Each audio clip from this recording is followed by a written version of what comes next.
Hi guys, welcome back to my channel. This is going to be a very short video, but I wanted to tell the story about my mother's near-death experience. Obviously, if you watch my channel, you know, I talked about spirituality and things like that because it's what I believe in, and I am comfortable with death and dying and all those things. And one thing that I really enjoy doing is listening to, for example, like the Jeff Mara podcast and the Next Soul Level podcast, I think is what it's called. You know, and I really, really enjoy listening to these NDEs, and a lot of them, in a way, are kind of the same. Of course, you know, there's different experiences for everyone. So it's very fascinating, and it's so interesting to me, you know, to listen to these. And I just found out a couple weeks ago that my mother actually had a near-death experience, and I never knew it, and she told me about it. I would have loved to have been able to get her on here to tell it herself instead of me doing it, but my mom is not comfortable being on camera, which I totally understand.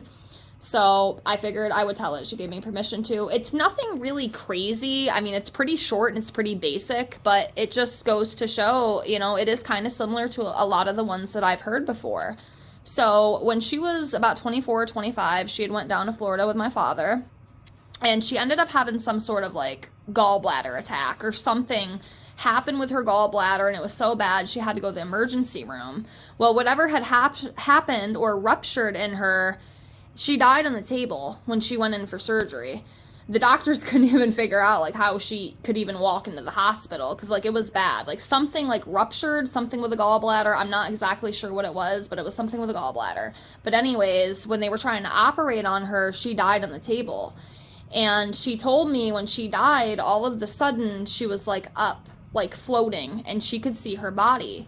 And I guess my Uncle Carl was there, and she was very close with my Uncle Carl. He kind of helped raise her. They were very, very close, and she looked up to him. You know, he was everything to her. And I guess he was there, and he told her that you can't come yet. I guess was his exact words. It's not time yet. You cannot come yet. You have to go back. And my mom didn't want to come back.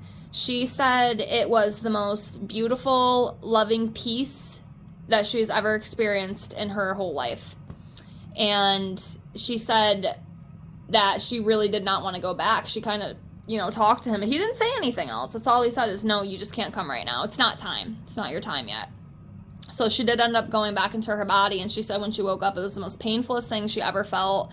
And she literally wanted to die again.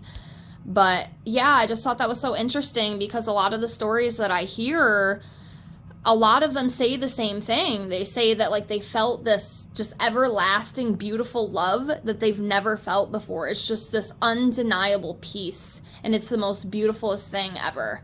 And, you know, I've also heard the stories too, like people floating up above their body and looking down at themselves. It's just so fascinating to me. Again, I know this is an extremely short video, but there's really not much more detail to that. You know, that's pretty much all she saw. It's all she felt. It was very quick. But yeah, I just wanted to share it because I'm into this kind of stuff, and you know, it sounds like a kind of cool experience. I mean, not that, you know, I wanted my mother to die or anything, but just the fact that like she experienced that. And like I said, it's like so many other stories that I've listened to myself. So I just found it really cool and interesting. So I just wanted to share that with my YouTube people. If you care, cool. If you don't care, cool. But I just thought it was interesting. So yeah, that's all I wanted to say. Bye guys.